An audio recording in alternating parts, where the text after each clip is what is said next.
Bismillahirrahmanirrahim. Assalamualaikum warahmatullahi wabarakatuh.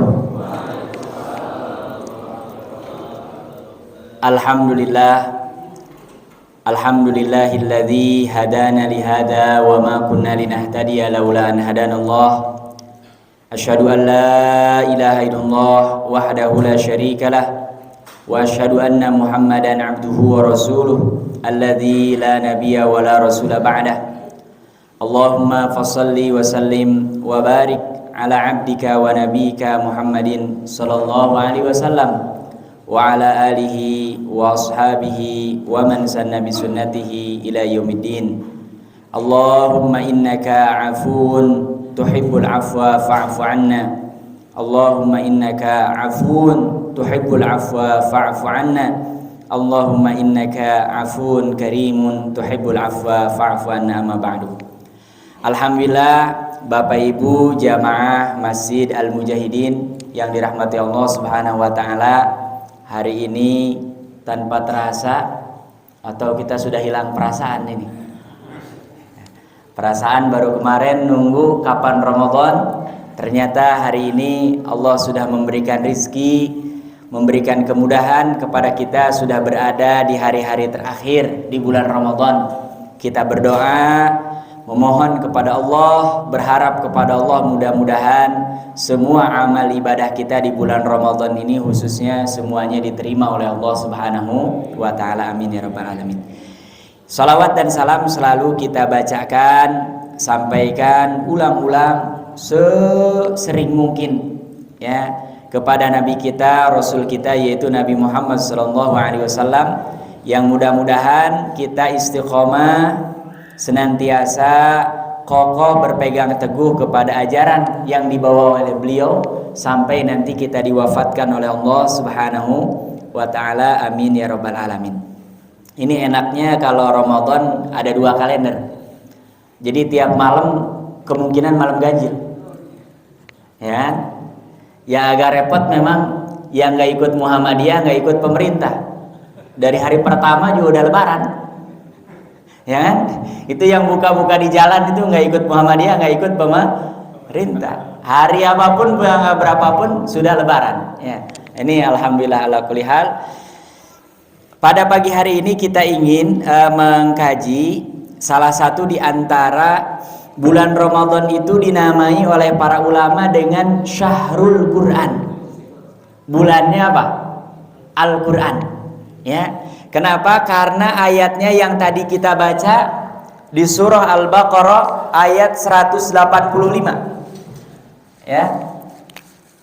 Disebut dengan bulan Al-Quran karena Allah berfirman di surah Al-Baqarah ayat berapa?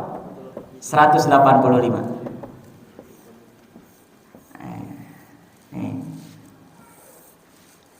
Ini bulan Ramadan disebut dengan Al-Quran.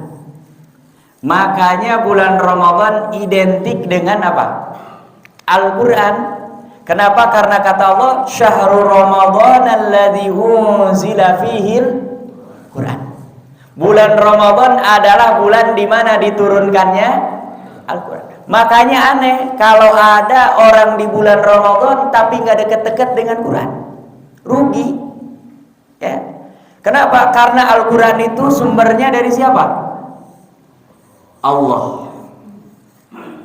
Lihat ini Bapak Ibu ya. Mumpung kita masih ada beberapa hari ini yang belum harus dikejar, rugi ya. Al-Quran ini sumbernya dari Allah, diturunkan kepada siapa? Rasulullah Nabi Muhammad SAW. Dengan perantara siapa? Malaikat Jibril. Ya. Kemudian bulan apa? Bulan Ramadan. Malamannya malaman apa? Lailatul Qadar.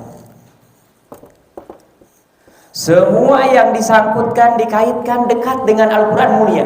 Malaikat yang paling mulia ini, Nabi dan Rasul yang paling mulia, bulan dalam setahun yang paling mulia, malam yang tidak ada tandingannya, sama dengan kita lebih baik daripada ibadah 1000 bulan juga malam Lailatul Qadar. Makanya kata para ulama, Allah ini maha mulia, menurunkan Al-Quran kepada makhluk yang paling mulia, yaitu Nabi Muhammad Sallallahu Alaihi Wasallam, dengan perantara malaikat paling mulia, yaitu siapa?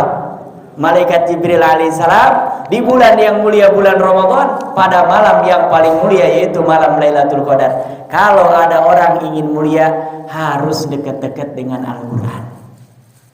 Ya, karena apa? Ini Al-Quran bersumber dari Allah, dan Allah ini siapa yang lebih mulia dari Allah Subhanahu wa Ta'ala, ya. Nah, makanya nanti Bapak Ibu yang dirahmati Allah Subhanahu wa Ta'ala, selain surah Al-Baqarah ayat 185, ulang-ulang ini ada nama surat, namanya surat Fatir,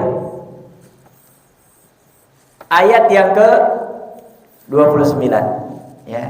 Ini kayaknya di sini rata-rata bisnis semua ini, ya, pedagang, ya kan, tajir. Orang Indonesia kalau bilang tajir itu harus kaya banget gitu. Padahal aslinya bahasa Arab, orang jualan asongan juga tajir. Ya kan? Kenapa? Karena orang jualan punya peluang untuk jadi orang kaya. Beda dengan pegawai.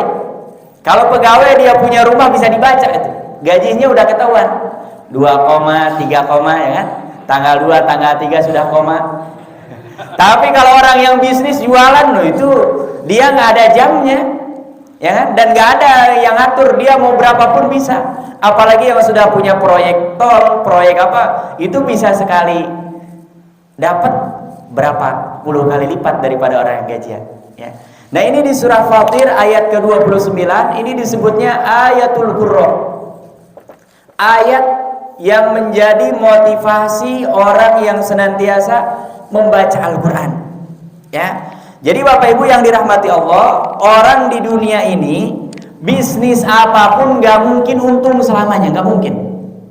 Saya gak perlu cek, gak perlu absen, pasti di sini yang pernah jualan, gak mungkin selama dia jualan akan selalu untung. Kadang untung, kadang sunatullahnya gitu. Ada siang, ada malam, ada laki-laki, ada perempuan, ya, ada terang, ada gelap, gitu.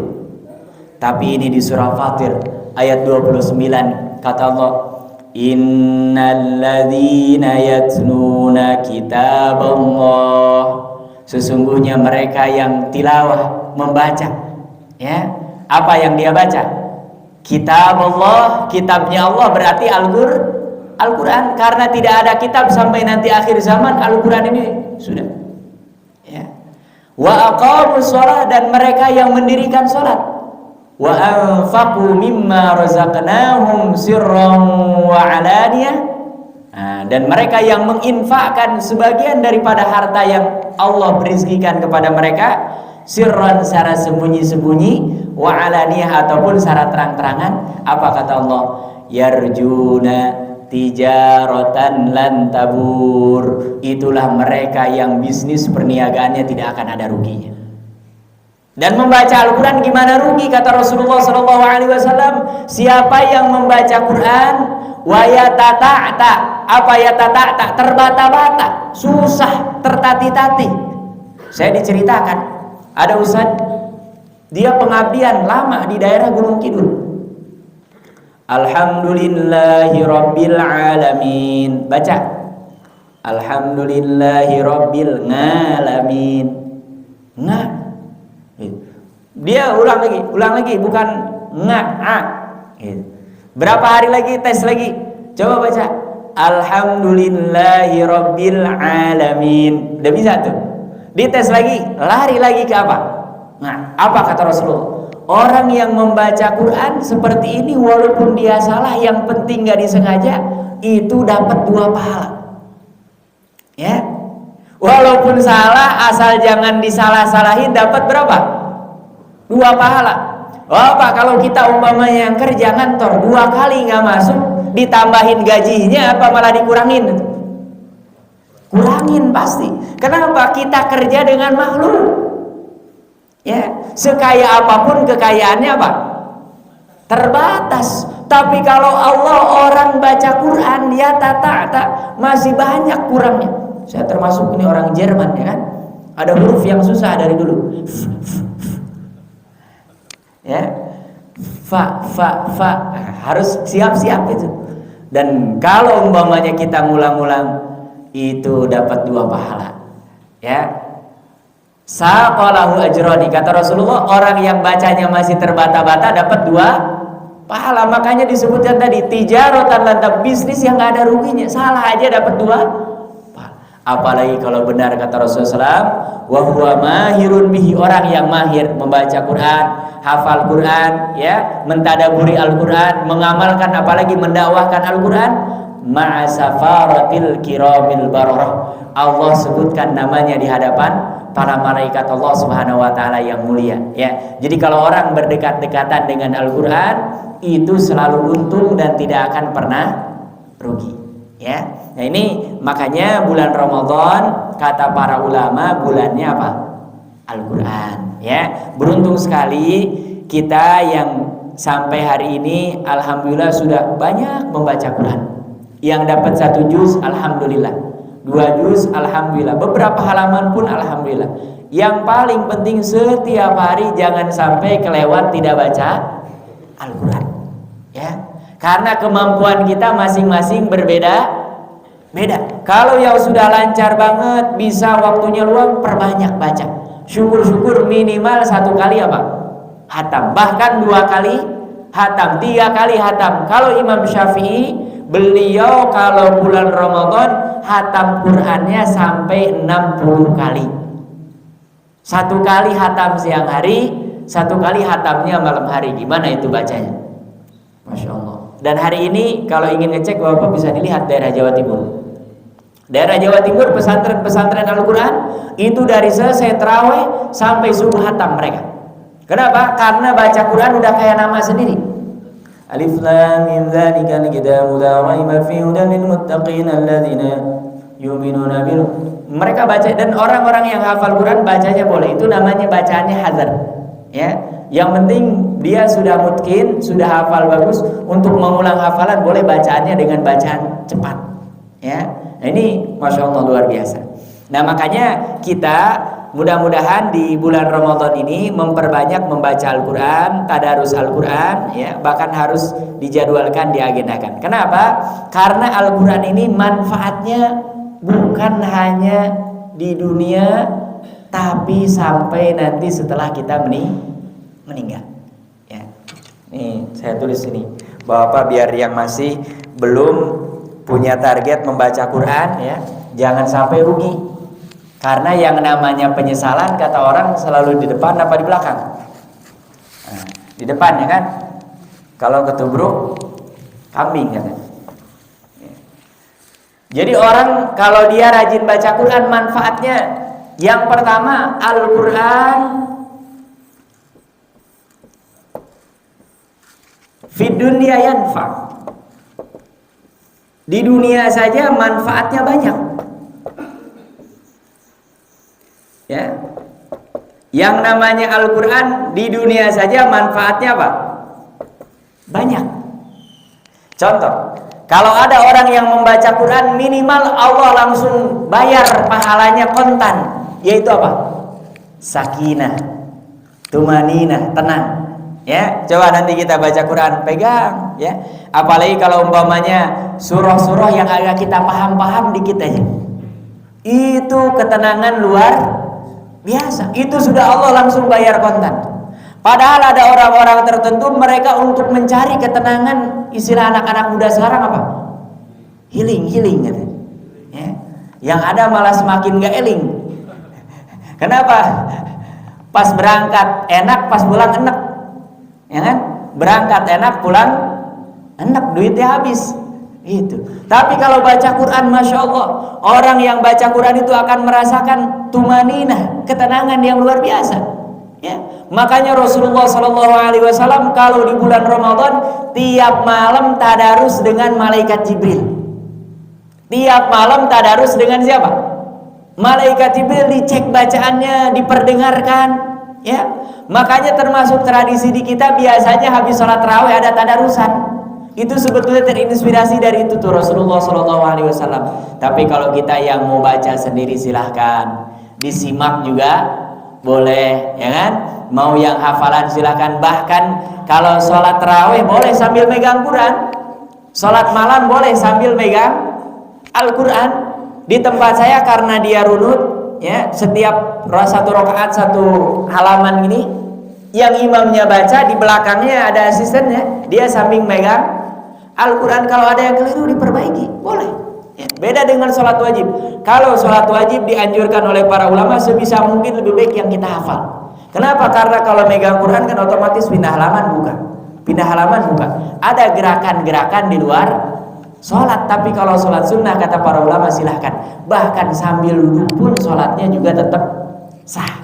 Tapi kalau sholat fardu orang bisa berdiri tapi dia sholatnya sambil duduk maka tidak sah. Kenapa? Salah satu di antara rukun sholat itu al-qiyamu ma'al qudrah. Orang kalau masih kuat berdiri wajib berdiri. Tapi kalau sholat sunnah, saya umpamanya capek ini pulang kantor, ya, sholat tarawih di belakang, ngikut bawa kursi, sah dan dapat pahala. Hanya pahalanya setengah daripada yang sholat sambil berdiri. Gitu. Tapi kalau sholat fardu batal sholatnya karena harus apa? Berdiri. Ya, jadi ini bisa. Dan yang kedua, Bapak Ibu yang dirahmati Allah Subhanahu wa taala, Al-Qur'an fid dunya yanfa'. Al-Qur'an itu memberikan manfaat yang luar biasa di dunia, ya. Seperti yang sudah dibuktikan oleh anak kecil namanya Muhammad Musa dari Bangka Belitung. Kalau umpamanya kita tahun ini daftar haji, berapa tahun itu antriannya? 13 tahun, 15 tahun, ya. Belum tambah lagi kemarin 2 tahun gak ada berangkat. Ya kan, berarti udah tambah tuh 2 tahun.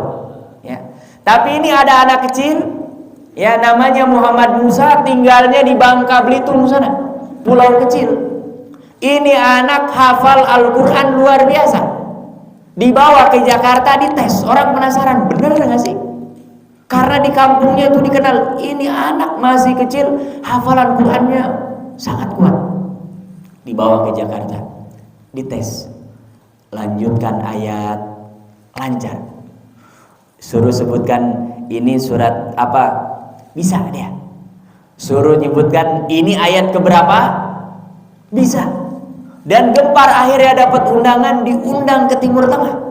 Dites oleh para masyayikh, para guru besar, mereka yang hafal Quran bukan hanya 1 bacaan, tapi ada yang 7 bahkan sampai 10 bacaan.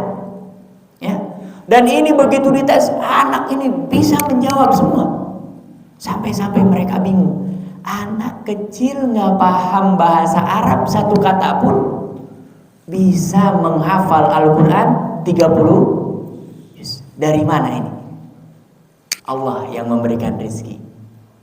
Ya, dites, masya Allah. Akhirnya beritanya viral. Ya, tahun itu juga dapat undangan khusus dari kerajaan Arab Saudi untuk menunaikan ibadah haji, plus dengan bawa kedua orang tuanya dan juga guru ngajinya. Ya, dan nanti di sana termasuk dari sini visanya langsung yang ngasih kerajaan, ya. Karena kalau bapak-bapak umroh haji kadang-kadang banyak yang nggak jadi. Problem kenapa? Nggak keluar visanya. Yang di travel pasti tahu, ya. Dan yang namanya ke Arab Saudi kadang-kadang sudah diumumkan tahun ini pergi haji, banyak ceritanya sudah di bandara nggak jadi berangkat. Begitu dicek apa? Visanya nggak ada. Bahkan kalau guru saya pembimbing haji, malah dia pembimbingnya nggak berangkat. Karena dari 100 orang peserta yang ikut dengan dia itu 98 sudah ada visanya. Ini yang 2 orang visanya nggak ada, termasuk ini pembimbingnya. Akhirnya berangkat duluan karena yang namanya haji kan nggak bisa diundur. Beda dengan umroh, ya kan? Berangkat duluan, begitu berangkat ditunggu 2-3 hari. Ternyata takdir Allah, inilah yang namanya haji kadang-kadang rezeki. Visanya ke bawah ke Jeddah. Jadi dia bisa dapat visa sudah datang ke Kedubes, tapi visanya ke bawah kemana? Jadi yang ikut haji tahun itu hanya pasportnya aja, orangnya di sini. Padahal dia pembimbingnya. Itulah rezeki. Tapi masya Allah, ini Muhammad Musa, Allah muliakan, Allah mudahkan. Orang sekarang tahun ini kalau punya uang berapapun, bapak nggak bisa berangkat haji. Ya, nggak bisa berangkat haji karena sekarang sudah berdasarkan apa? Kuota antrian. Kecuali kalau ada yang punya uang lebih, saya cek harganya tahun ini sekitar 500 juta, namanya Haji Furoda, visanya khusus itu. Ya. Tapi kurang lebih kalau di uang kita kan ya sekitar 500 juta. Padahal kalau haji biasa biayanya hanya 49 juta. Itu Masya Allah. Tapi ini dengan keberkahan Al-Quran, dengan manfaat yang dibawa oleh Al-Quran, anak kecil bisa naik haji tanpa harus nunggu kuota. Ya. Ini mungkin Muhammad Musa, Bapak Ibu ada yang bertanya kejauhan. Ya, ada tetangga kita ini di Depok, namanya Muhammad Fajar. Ini sama. Ini bahkan lebih parah lagi, karena Muhammad Fajar ini datang ke sekolah, daftar ditolak.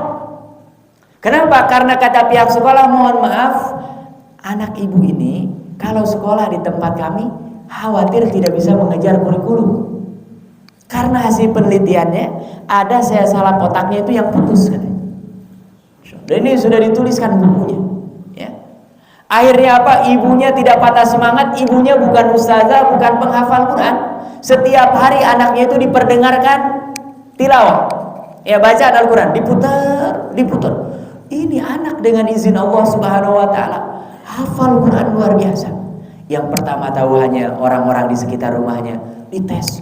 Ini katanya uratnya ada yang putus sarafnya, tapi hafalannya luar biasa. Sampai akhirnya dikenal banyak orang sama. Dites dibawa ke Jakarta dan sampai dibawa ke Timur Tengah, dan sama Allah hadiahkan mereka bisa menunaikan apa? Ibadah haji, ya, dapat undangan khusus dari kerajaan. Dan Bapak Ibu yang dirahmati Allah Subhanahu Wa Taala, yang namanya negara-negara kerajaan itu kalau sudah raja yang bilang nggak ada yang bisa, ya, nggak ada yang bisa. Hotelnya khusus, kendaraannya khusus, ya, bahkan ada satu hari khusus untuk yang diundang ini, mereka dijamu oleh raja dan hadir langsung rajanya di situ. Ini bagian daripada Allah Subhanahu Wa Taala memuliakan para ahlul Quran, ya. Makanya kita harus semangat membaca Quran, walaupun nggak boleh niat-niatan kayak tadi. Wah, biar dapat haji pintas gitu. Kita ngafal Quran, belajar Quran, rugi sekali. Niatnya tetap harus lillahi ta'ala, tapi manfaatnya insya Allah pasti akan dirasakan di dunia. Yang kedua, Bapak Ibu yang dirahmati Allah Subhanahu Wa Taala, kita ini semua pasti akan mati. Angkat tangan di sini yang nggak mau mati. Ada yang mau mati nggak sini? Nah, kita mau nggak mau, suka nggak suka, pasti akan mati, meninggal. Ya, bahkan orang-orang ateis yang nggak percaya dengan kematian pun mati mereka. Ya, karena ada di Barat itu orang yang nggak percaya apa itu mati, nggak ada. Ya, saking mereka apanya, hidup di dunia ini lahir makan ya sudah. Gitu. Tapi Masya Allah, Bapak Ibu yang dirahmati Allah Subhanahu Wa Taala, nanti kalau kita meninggal, itu tempat tinggal kita di alam kubur itu ukurannya berapa? 2x1. Ya, semua rata ukurannya 2x1, panjangnya 2 meter, lebarnya 1 meter, belum lagi nanti ditutup dengan tanah. Itulah yang disebut dengan liang lahat. Mungkin ada kita sayangkan tuan tanah, ya. Apalagi ini daerah Jonggol ini mungkin saya punya ratusan hektar. Kalau meninggal tetap dikuburnya di ratusan hektar, itu apa 2x1? 2x1. Bahkan boleh dicek ini Bapak, di Karawang sekarang ada kapling kuburan. Ya, itu harganya kayaknya lebih mahal dari perumahan itu. Masya Allah. Itu kira-kira kuburannya liang lahat apa segede rumah bisa lari sana lari sini? Sama, kuburannya liang lahat. Tapi Bapak Ibu yang dirahmati Allah, ahlul Quran fil qabri yashfa', ya, di dalam kubur akan mendapatkan apa? Syafaat. Syafaat itu apa? Pertolongan di saat terjepit, susah. Kayak tadi ini, di kuburan ini nggak ada orang mau seluas apapun tetap sempit, ya, tetap sempit. Kenapa? Karena memang sudah pindah alam, dari alam dunia ke alam barzakh, ya. Tapi nanti orang yang ahlul Quran, walaupun dia ukurannya hanya 2x1, ini akan terasa luas. Makanya doanya kita kalau ada yang meninggal, Allahumma ja'al qabrahu rawdatan min riyadil jannah. Ya Allah, jadikanlah kuburannya taman daripada taman surga. Kalau di perumahan-perumahan, biasanya ukuran rumah dengan ukuran taman luasan mana itu? Pasti taman. Ya. Bayangkan kalau pakai logika, ini segede gini bisa jadi taman, kira-kira masuk apa enggak? Enggak mungkin. Tapi Bapak Ibu yang dirahmati Allah Subhanahu Wa Taala, bagi ahlul Quran, orang-orang yang beriman, akan Allah muliakan. Mereka kuburannya akan lapang dan luas. Bahkan jangan berharap mungkin di sini saya akan kerjanya di PLN. Jangankan yang kerja di PLN, penemu listrik pun tetap kalau masuk ke liang lahat pasti akan gelap. Yang akan menjadi penerang itu adalah amal soleh. Gak mungkin ada orang sekalipun dia direktur PLN nyuplai listrik ke kuburan, ada gak? Karena percuma. Ini alam sudah berbeda dengan alam dunia. Yang berlaku di situ adalah apa? Amal soleh. Ini termasuk amalan utamanya adalah Al-Quran. Ya, dalam kitab Fathul Qadir, Imam Syaukani menyebutkan sebuah riwayat dari seorang sahabat namanya Abdullah bin Abbas. Abdullah bin Abbas ini bapaknya Al-Abbas, itu adik kakak dengan bapaknya Rasulullah Abdullah. Jadi ini masih anak pamannya Rasulullah Shallallahu Alaihi Wasallam. Nah, ini Abdullah bin Abbas ini diceritakan di situ, kunna fi safarin, suatu hari kata Abdullah bin Abbas, kami dengan beberapa sahabat sedang dalam keadaan musafir di perjalanan. Dan orang-orang Arab dulu ya, bahkan sampai sebagian sekarang orang Arab itu pedang. Ya, sampai tradisi kalau ada mainan-mainan itu pakai pedang. Ya, kalau ada nikahan mereka kayak ada canda-canda gitu, joget-jogetnya pakai pedang. Karena mereka dulu kemana-mana bawa pedang. Kalau tidak bawa pedang, bawa tumbak. Ya, tombak buat memanah. Apa yang terjadi kata Abdullah bin Abbas, ketika kami berhenti rehat di tengah jalan, kita tidak tahu kalau itu kuburan, kemudian duduk dan si pedangnya ini nusuk ke tanah. Ya, kalau pedang nusuk ke tanah berarti ada yang tertusuk tuh. Tiba-tiba kata Abdullah bin Abbas, kami mendengar ada orang yang membaca dari dalam tanah itu, Tabarakalladzi biyadihil mulku wa huwa ala kulli syai'in qadir alladzi khalaqal mauta wal hayata liyabluwakum ayyukum ahsanu amala. Terus sampai akhir surah Al-Mulk. Bayangkan Bapak Ibu yang dirahmati Allah, dari dalam tanah ada orang baca kayak gitu, kira-kira gimana? Kaget gak kita? Kaget. Sama Abdullah bin Abbas. Kalau umpamanya sekarang mungkin saya nggak terlalu kaget. Kenapa? Sekarang sudah eranya era MP3. Boleh jadi ada orang lempar MP3 umpama atau jatuh ya kan, dan untung nggak hancur masuk ke dalam tanah, ketusuk, powernya nyala lagi mungkin. Tapi kan ini kejadiannya di masa Rasulullah Shallallahu Alaihi Wasallam, belum ada masa itu. Makanya ketika para sahabat ini mendengar ini disimak, dan itu bacaannya utuh dari awal surah Al-Mulk sampai apa? Sampai akhir. Pulang ke kota Madinah, berjumpa dengan Rasulullah Sallallahu Alaihi Wasallam, disampaikan kepada Rasulullah Sallallahu Alaihi Wasallam, wahai Rasulullah, kami tadi di tengah jalan, kami tidak tahu kalau itu kuburan, kita berhenti di situ, dan ada di antara kami tombaknya atau pedangnya yang menusuk ke dalam tanah. Tiba-tiba ada orang membaca surah Al-Mulk min awwaliha ila akhiriha, dari awalnya sampai akhirnya. Apa kata Rasulullah? Ya bena ammi, wahai anak paman, ya, ketahuilah bahwasannya Al-Quran itu punya keutamaan, termasuk surah Al-Mulk ini. Di antara keutamaannya kata Rasulullah, hiyal waqiyah, itu orang kalau mengamalkan, membaca, mendawamkan, apalagi menjadi rutinitas selalu dibaca, itu akan memelihara dan menjaga seseorang. Harusnya orang kalau masuk kubur jangankan bisa baca Quran, kan? Dia ke kuburan aja diantar orang apa pergi sendiri? Diantar orang. Yang namanya kain kafan yang murah itu jauh lebih awet daripada badan kita. Kain kafan itu kan murah, saking murahnya nggak ada yang mau dibuat baju. Tapi nanti mohon maaf Bapak Ibu yang dirahmati Allah Subhanahu Wa Taala, yang akan pertama kali hancur itu bukan kain kafan yang murah itu, tapi justru adalah apa?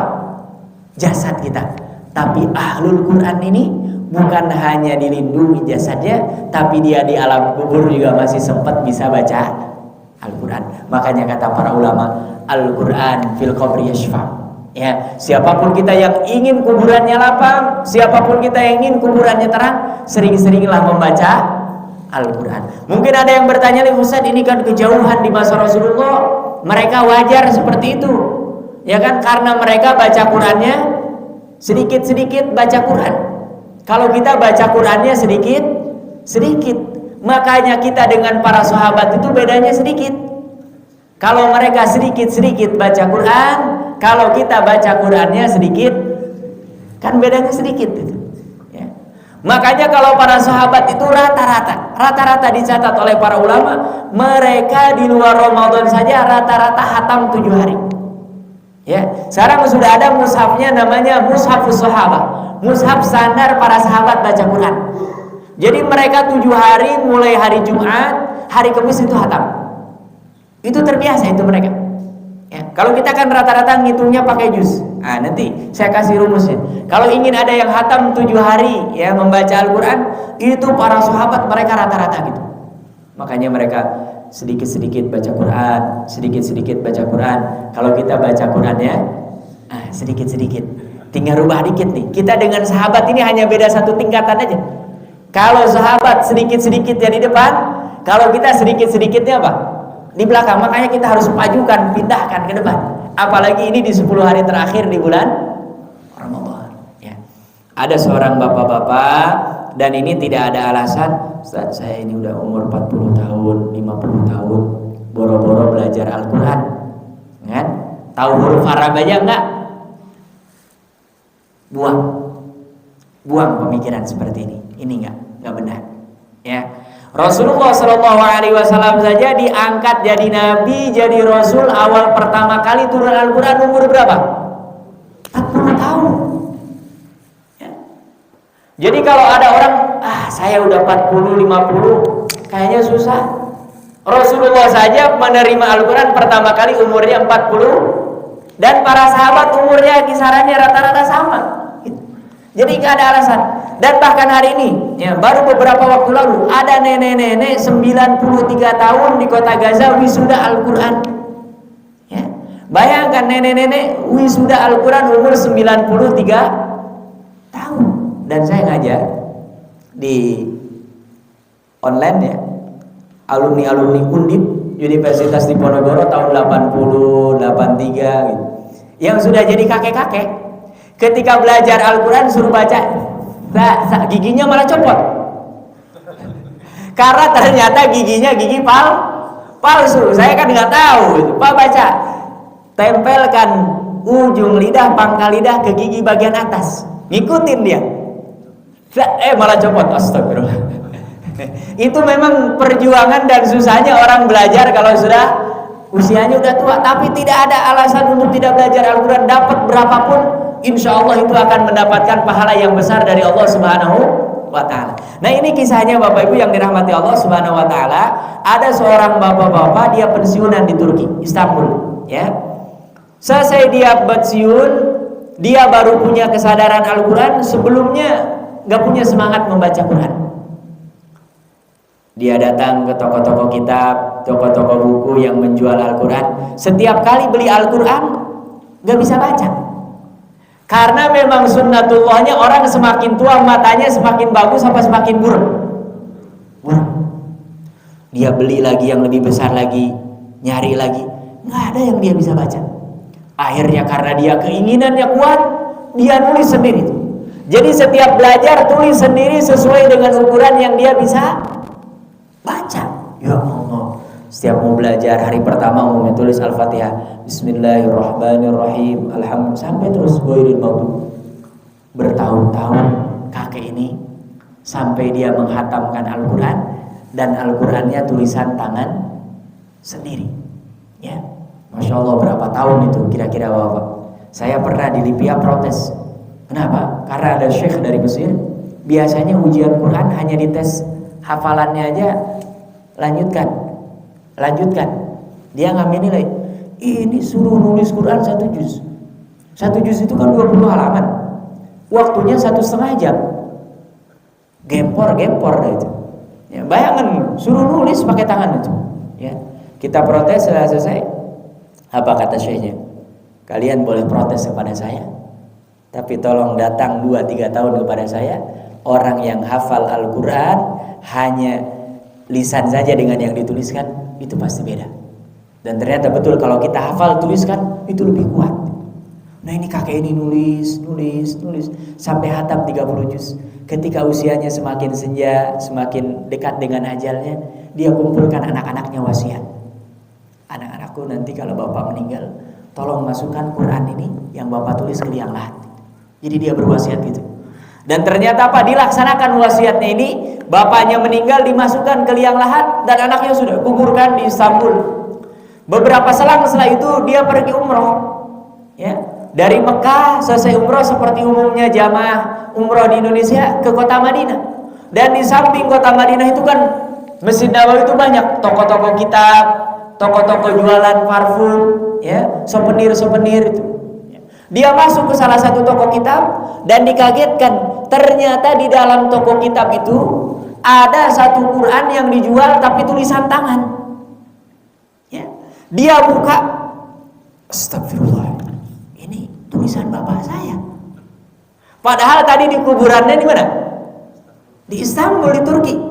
Dia tanya sama pedagang, ini kenapa Quran yang lain kok cetakan komputer semua, tapi ini ada satu Quran yang tulisan tangan, dari mana ini?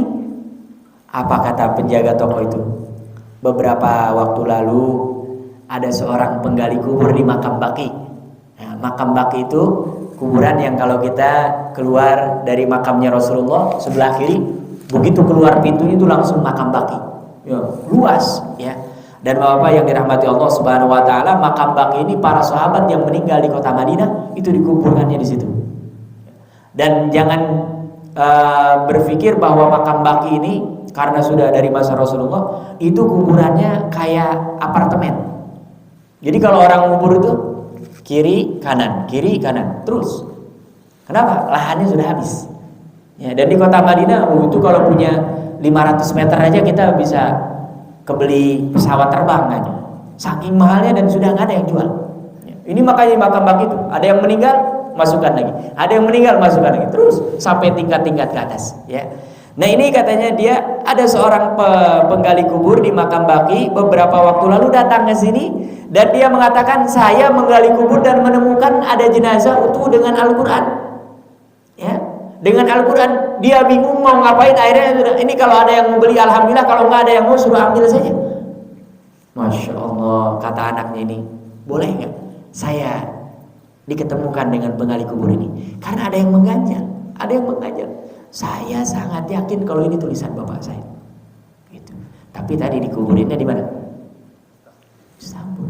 Bahwa Arab Saudi dengan Istanbul naik pesawat berapa jam?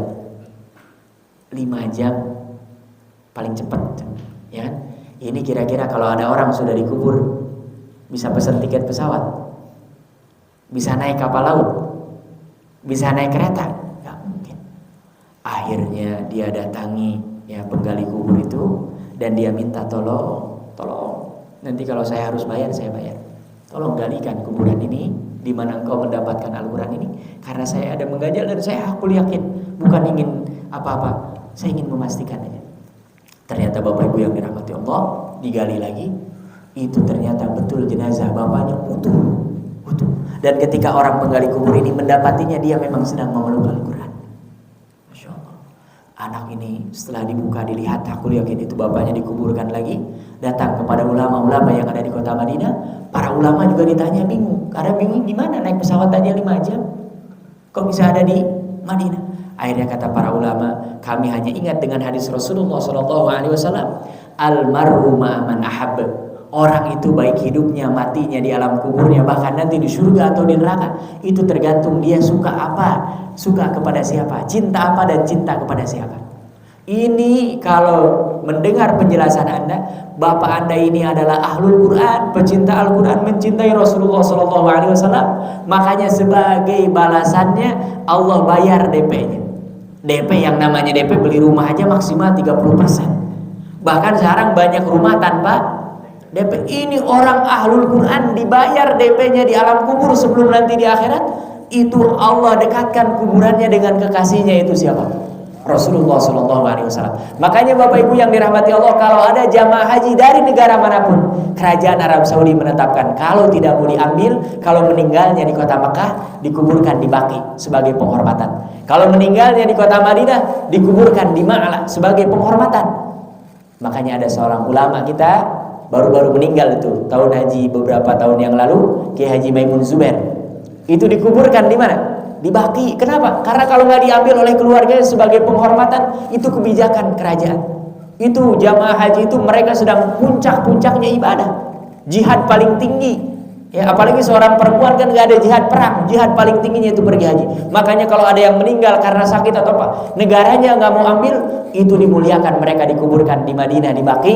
Kalau di Mekah di mana? Ma'la. Masya Allah, ini seorang bapak-bapak yang sudah sepuh, Allah muliakan seperti ini. Ya, makanya kita, dan termasuk saya sering baca dulu ada majalah Al-Hidayah, dan itu ada korespondensinya, redakturnya, walaupun dia tidak menyebutkan namanya langsung. Di Indonesia ini terlalu banyak ada kuburan-kuburan yang harus dipindahkan gara-gara pembangunan jalan tol, gara-gara dibikin apa. Itu ada orang-orang yang ahlul Quran, berpuluh-puluh tahun dia sudah berada dalam kubur, mereka mengenal ini siapa, itu jasadnya utuh, jasadnya utuh, ya. Makanya ini yang kedua, Al-Quran fil qabri yashfa. Yang terakhir, yang ketiga, Bapak Ibu yang dirahmati Allah Subhanahu wa taala, karena hidup di dunia ini sebentar dan kita ini asalnya dari surga, dan Allah menginginkan sebetulnya kita semua kembali ke surganya Allah Subhanahu wa taala. Mudah-mudahan ini termasuk bulan Ramadan kita berpuasa, salah satu di antara menjemput surganya Allah Subhanahu wa taala. Amin ya rabbal alamin, ya. Wal Quran fil akhirati yarfa. Orang ahlul Quran di akhiratnya derajatnya bukan hanya akan masuk surga, tapi akan ditinggikan oleh Allah. Makanya sekarang di pesantren-pesantren Al-Quran, mungkin Bapak Ibu di sini sudah ada yang menghadiri. Kalau ada hataman haflah Al-Quran, suka ada dikalungkan mahkota. Ya, ini nanti kata Rasulullah dalam sebuah riwayat, ahlul Quran itu nanti dia akan dipanggil namanya ala ru'usil khalaik, di hadapan semua makhluk Allah.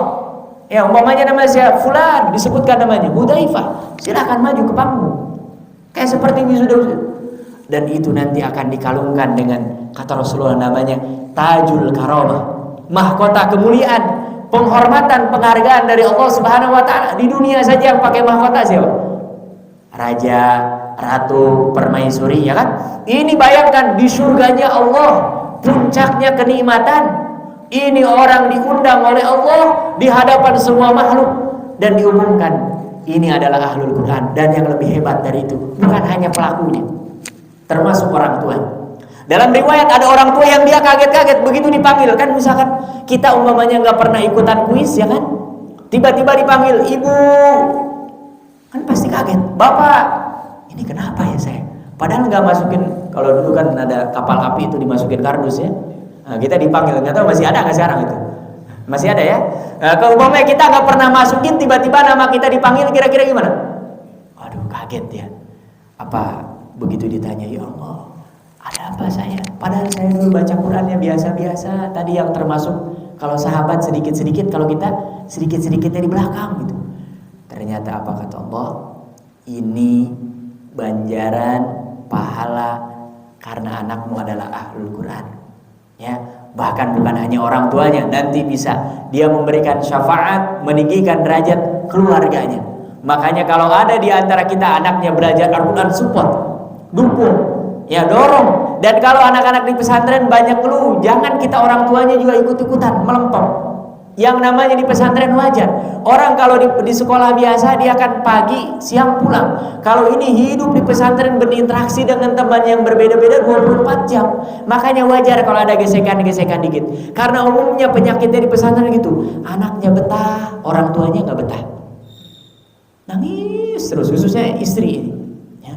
Ada kebalikannya, orang tuanya bisa melepas, anaknya dikit-dikit minta pulang. Jangan kita orang tuanya ikut-ikutan. Yakin ini di jalan Allah, menghafal Quran, belajar Al-Quran, itu dalam rangka mendapatkan ridhonya Allah Subhanahu wa taala, ya. Jangan sampai, karena ini saya sering banyak yang mengeluh, ya, anak-anak di pesantren gimana?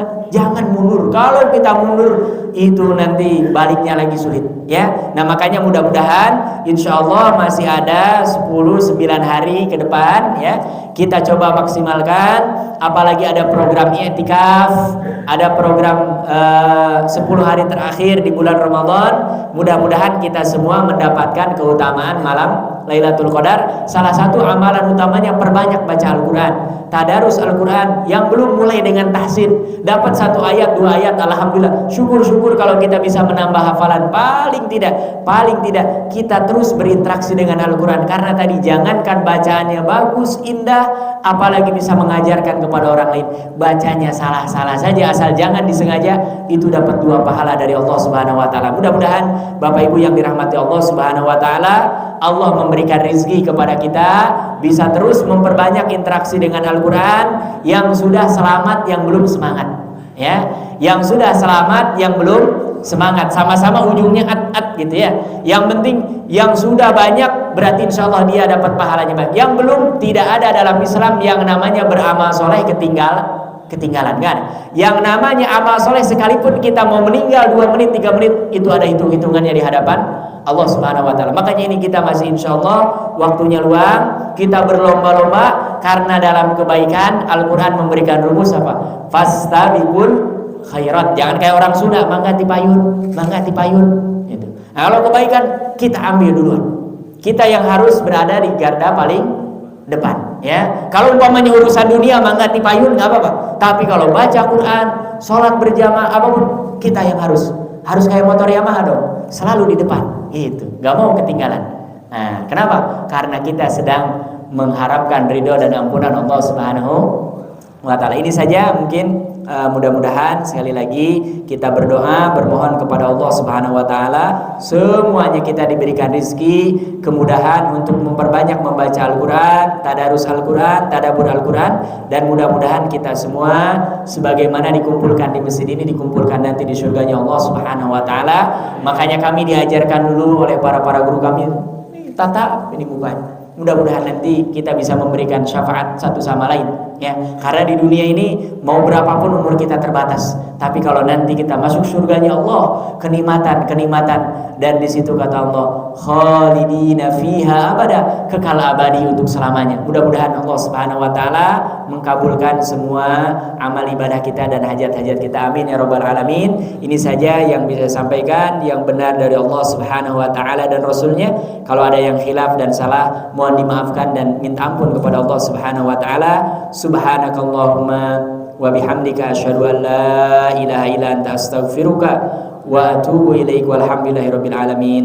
Wassalamualaikum warahmatullahi taala wabarakatuh.